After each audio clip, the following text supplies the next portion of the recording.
Hello friends, this is Mohammad Ubaid and welcome to our channel success teacher academy. I hope आप लोग सब ठीक होंगे दोस्तों। तो आज का जो वीडियो है ये वीडियो है पार्ट 2 सीडीपी दिसंबर 2019 के। इसके पहले हमने 15 क्वेश्चन सॉल्व किए थे। आज 15 क्वेश्चन सॉल्व करेंगे। अगर वो वाला वीडियो आपको देखना है तो आई बटन पर क्लिक कीजिए। तो चलिए दोस्तों शुरू करते हैं। लेकिन शुरू करने से पहले अगर किसी ने लाइक नहीं किया है तो लाइक कर दीजिए, सब्सक्राइब नहीं किया है तो सब्सक्राइब कर दीजिए और बेल आइकन दबा दीजिए ताकि आपको हमारे वीडियो की नोटिफिकेशन मिलती रहे। तो दोस्तों चलिए पढ़ते हैं। पहला क्वेश्चन है क्वेश्चन नंबर 16। एक शिक्षक एक समावेशी कक्षा में शिक्षक योग्यता वर्ग वाले अधिगमकर्ताओं की आवश्यकताओं को किस प्रकार से बता सकता है, संबोधित कर सकता है। ऑप्शन नंबर 1, आकलन के लिए पेपर पेंसिल टेस्ट का प्रयोग करना तथा अभ्यास एवं रटने पर बल देना। ऑप्शन नंबर 2, विद्यार्थियों को निर्देश देने के लिए एक रूप तरीकों का प्रयोग करना। ऑप्शन नंबर 3, अत्यधिक लिखित गृह कार्य देना तथा उत्तरों को अन्य प्रतिभाशाली विद्यार्थियों से नकल करने के लिए दबाव को डालना। ऑप्शन नंबर 4, प्रत्येक विद्यार्थी के अधिगम के सशक्त पक्षों एवं कमजोरियों के विश्लेषण के आधार पर विशिष्ट अधिगम उद्देश्यों को विकसित करना। A teacher can address needs of specially abled learner in an inclusive classroom by. Option number 1, emphasizing upon practice and drill and using paper pencil test, following uniform way of instructing the student. Option number 3, giving a lot of writing homework and stressing on copying of answer from the other bright student. Option number 4, developing specific learning objectives based on an analysis of each student's learning strength and weakness. तो दोस्तों बताइए इसका सही option क्या हो सकता है। तो दोस्तों इसका सही ऑप्शन है ऑप्शन नंबर 4 के प्रत्येक विद्यार्थी के अधिगम के सशक्त पक्षों एवं कमजोरियों के विश्लेषण के आधार पर विशिष्ट अधिगम उद्देश्यों को विकसित करना। पेपर पेंसिल टेस्ट इससे नहीं साबित होगा। गृह कार्य ये भी कुछ पॉजिटिव टैगवर्ड में नहीं आता है। निर्देश देना, चलिए दोस्तों आगे बढ़ते। इसमें ये ऑप्शन नंबर 4 राइट होगा। चलिए क्वेश्चन नंबर 17।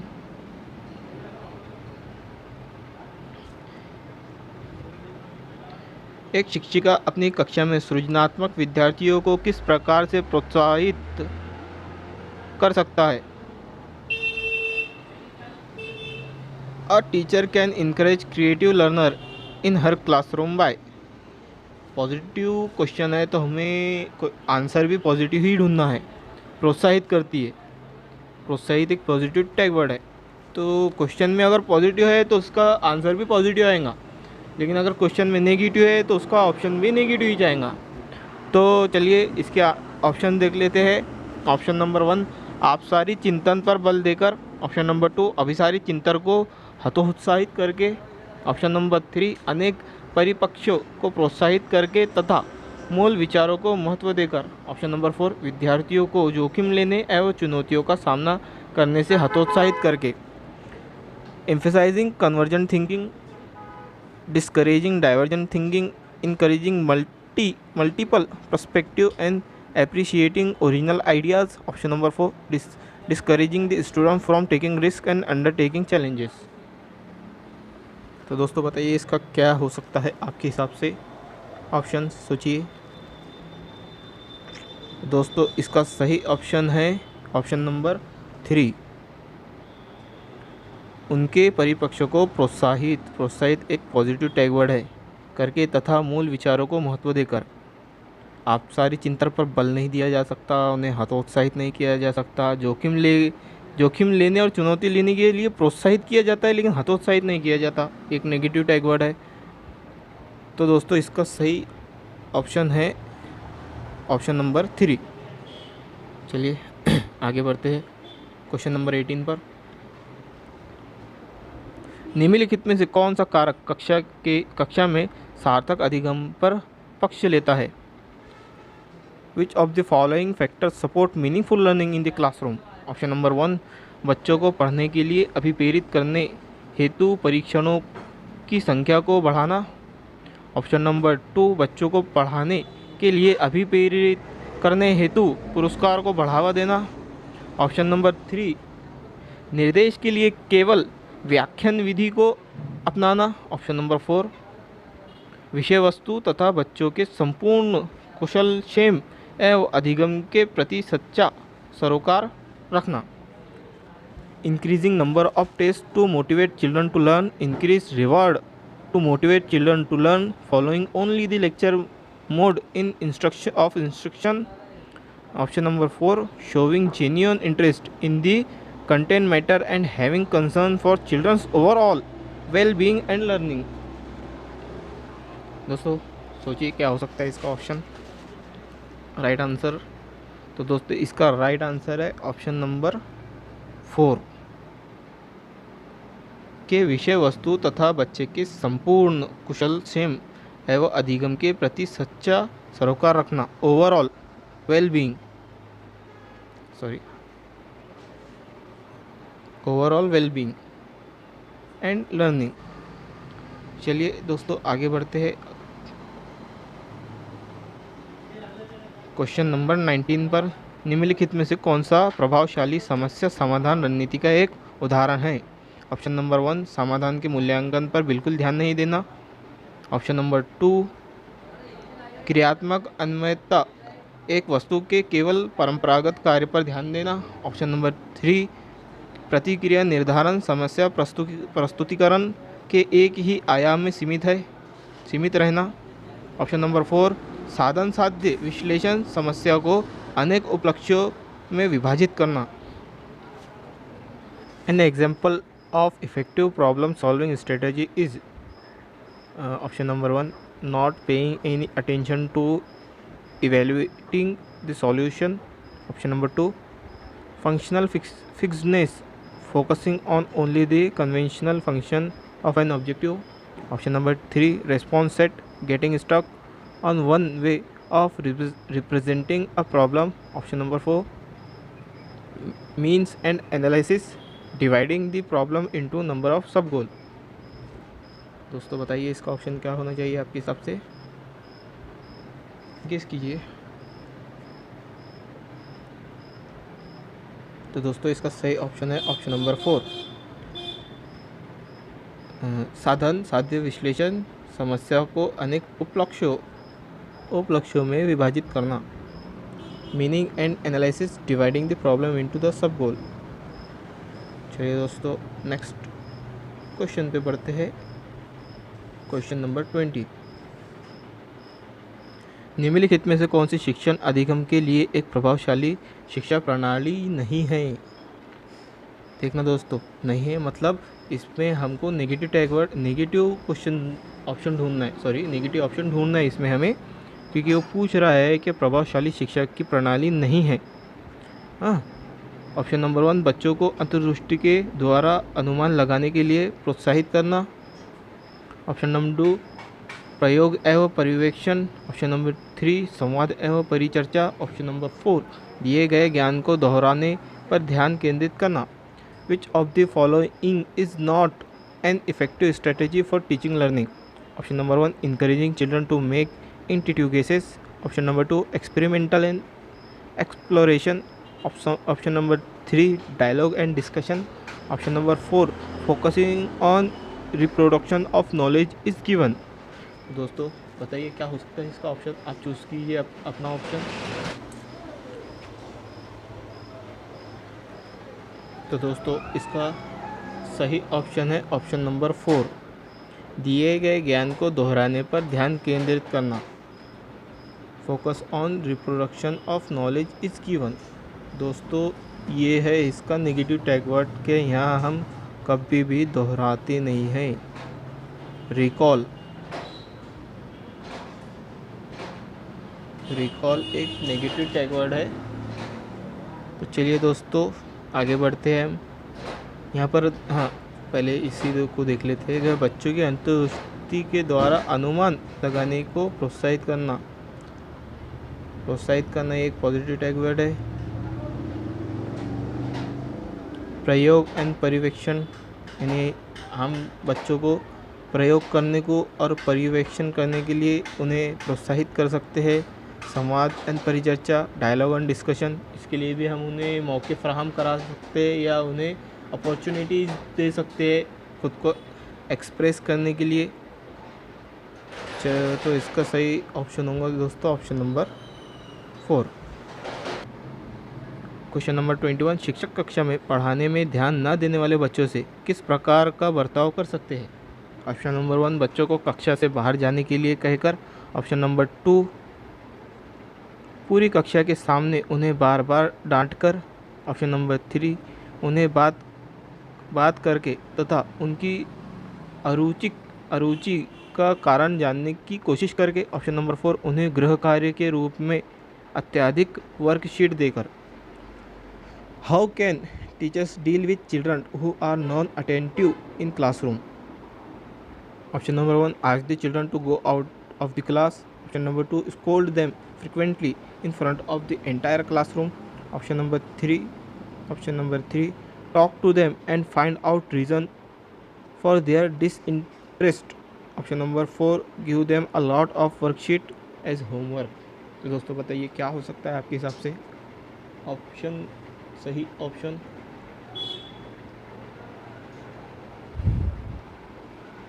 सही right answer is option number 3 के उनसे बात करके तथा उनकी अरुचि का कारण जानने की कोशिश करके। अब देखते हैं इसमें नेगेटिव टैग वर्ड क्या है। कि नेगेटिव टैग वर्ड हमें कहकर कक्षा से बाहर नहीं कर सकते बच्चे को,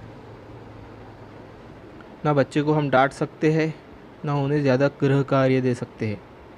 तो इसका सही जवाब उनसे बात करके तथा उनकी अरुचि का कारण जानने की कोशिश करके हम उनकी नॉन अटेंटिव का कारण पता लगा सकते हैं। तो चलिए दोस्तों आगे बढ़ते हैं। इसका सही ऑप्शन नंबर 3 रहूँगा। क्वेश्चन नंबर 22 कि संरचनावादी उपागम बताता है कि खाली जगह ज्ञान की संरचना के लिए अत्यंत आवश्यक है। ऑप्शन नंबर 1, विद्यार्थी का पूर्व ज्ञान। ऑप्शन नंबर 2, अनुबंधन। ऑप्शन नंबर 3, दंड। ऑप्शन नंबर 4, यंत्रवत याद करना। The constructive approach suggest that blank is crucial for constructing knowledge. Option number 1, prior knowledge of the learner. Option number 2, conditioning. Option number 3, punishment. Option number 4, rote memorisation.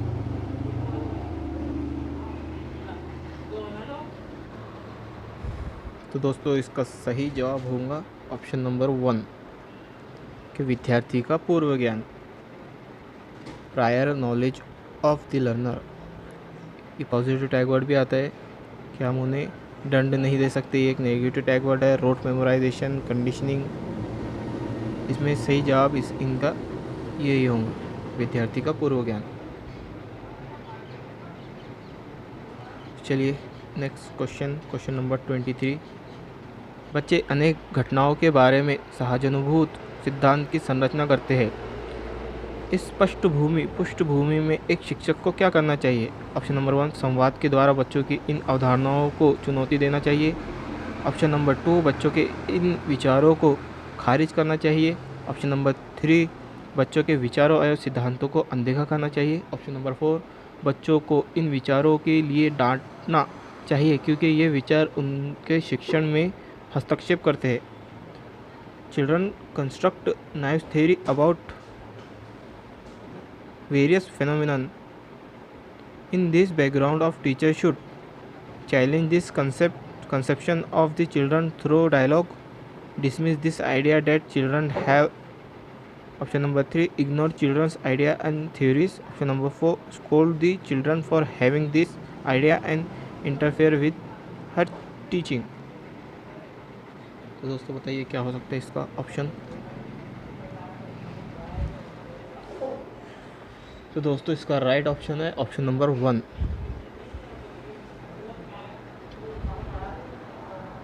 के संवाद, option number 1 के संवाद के द्वारा बच्चों की इन अवधारणाओं को चुनौती देना चाहिए। Challenge this conception of the children through dialogue. आगे बढ़ते हैं क्वेश्चन नंबर 24 पे। संज्ञान एवं संवेग के बीच किस प्रकार का संबंध होता है? एक दूसरे से स्वतंत्र है। ऑप्शन नंबर 2 एक दिशेय संवेग संज्ञान को प्रभावित करते हैं। ऑप्शन नंबर 3 एक दिशेय संज्ञान संवेगों को प्रभावित करते हैं। ऑप्शन नंबर 4 द्विदिशीय दोनों के बीच एक गतिशील पारस्परिक क्रिया होती है। The relation between cognition and emotion is. Option number 1 independent of each other. Option number 2 unidirectional emotion influence cognition. Option number 3 unidirectional cognition influence emotion. Option number 4 by directional a dynamic interplay between both. तो बताइए दोस्तों इसका क्या सही option हो सकता है आपके हिसाब से?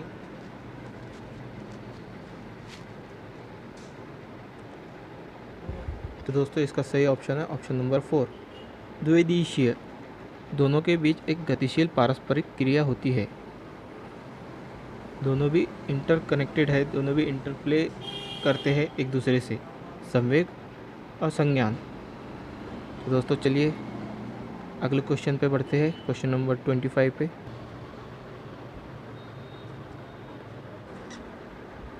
निम्नलिखित में से कौन से कारक अधिगम को प्रभावित करते हैं? ऑप्शन नंबर 1 इसमें सब ऑप्शन भी है, यानी विद्यार्थियों की अभिरुचि। ऑप्शन नंबर 2 विद्यार्थियों का सामूहिक स्वास्थ्य। ऑप्शन नंबर 3 शिक्षक शास्त्रीय रणनीतियाँ। ऑप्शन नंबर 4 विद्यार्थियों का सामाजिक एवं सांस्कृतिक संदर्भ। तो इसमें कौन कौन से ऑप्शन सही है?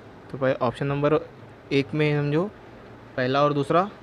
ऑप्शन नंबर 2 2 और 3। Option number 3 1 2 3। Option number 4 1 2 3 4। Which of the following factor affect learning? Interest of student, emotional health end of the student, pedagogical strategies, social and cultural context of the student.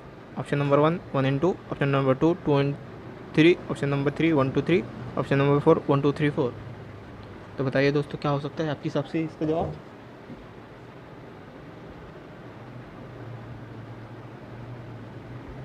तो दोस्तों इसका सही option है option number 4 1 2 3 4। चारों भी ये जो कारक है ये अधिगम को प्रभावित करते हैं। विद्यार्थियों की अभिरुचि, विद्यार्थियों का संवेगिक स्वास्थ्य, शिक्षा शास्त्रीय रणनीतियाँ, विद्यार्थी का सामाजिक एवं सांस्कृतिक संदर्भ, ये सब फैक्टर अफेक्टिंग करते हैं लर्निंग पर। हाँ चलिए दोस्तों अगले क्वेश्चन पे बढ़ते। क्वेश्चन नंबर 26 के निम्नलिखित में से क्या ज्ञान के सार्थक संरचना की प्रक्रिया का एक महत्वपूर्ण पहलू है? ऑप्शन नंबर 1 सामाजिक पारस्परिक क्रिया। ऑप्शन नंबर 2 लगातार अभ्यास तथा बार बार स्मरण करना। ऑप्शन नंबर 3 पुरस्कार एवं दंड। ऑप्शन नंबर 4 उद्दीपन प्रतिक्रिया संबंध। Blank is an important aspect of the process of meaningful construction of knowledge, social interaction, drill and repetitive recall, reward and punishment, stimulus response association. तो बताइए दोस्तों आपके हिसाब से इसका सही जवाब क्या हो सकता है? इसके बाद 4 ही क्वेश्चन रहेंगे।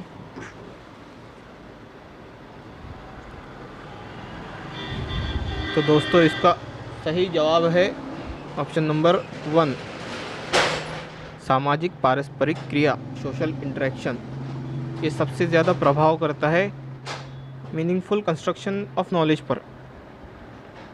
चलिए दोस्तों आगे बढ़ते।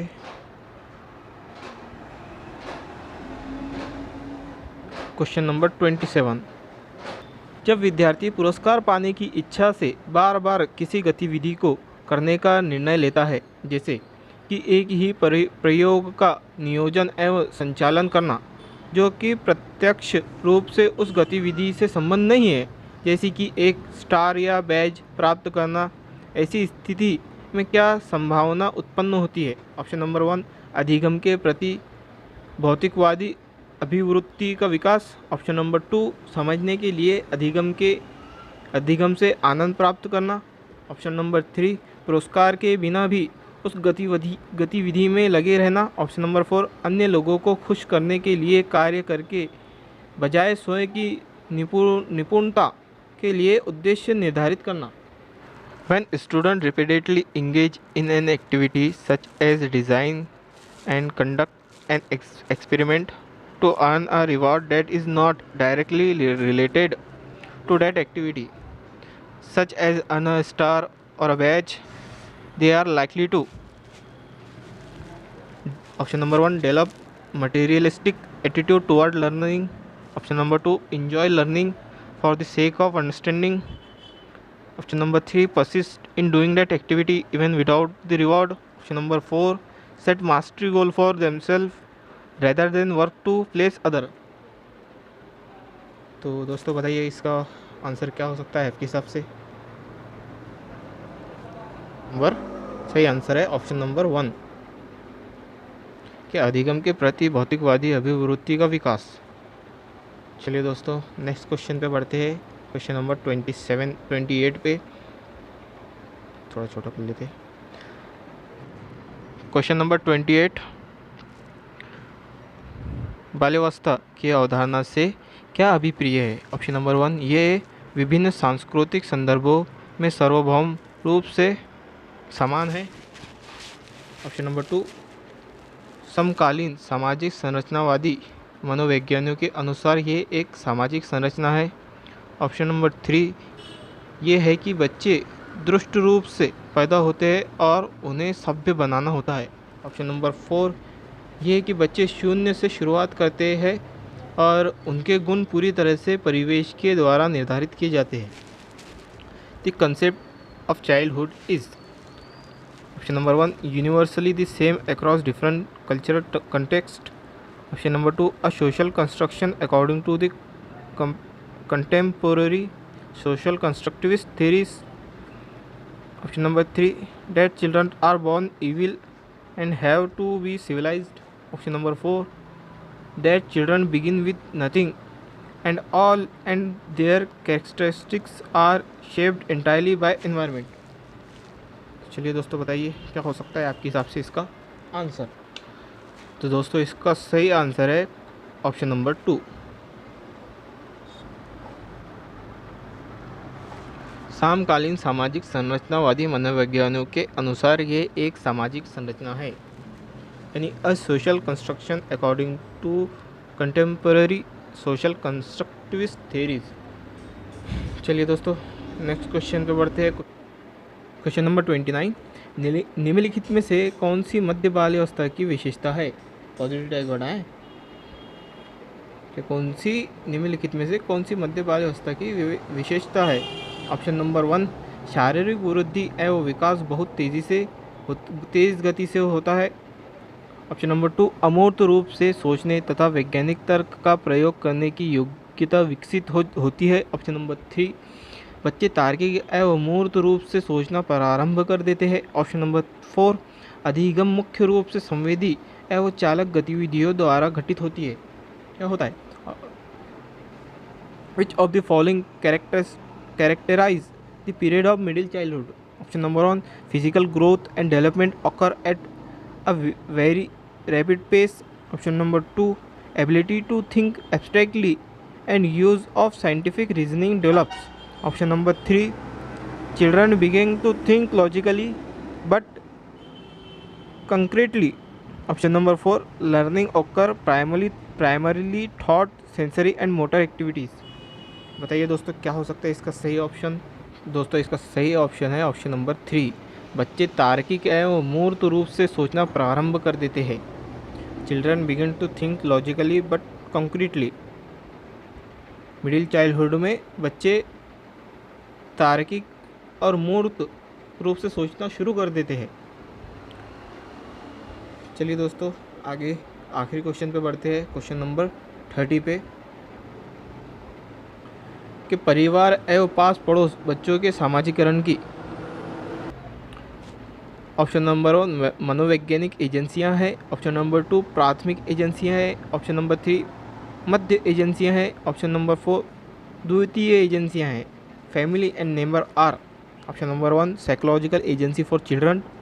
Option number 2 primary socialization agencies. Option number 3 middle socialization agencies. Option number 4 secondary socialization agencies. चलिए वो दोस्तों बताइए क्या हो सकता है इसका सही ऑप्शन।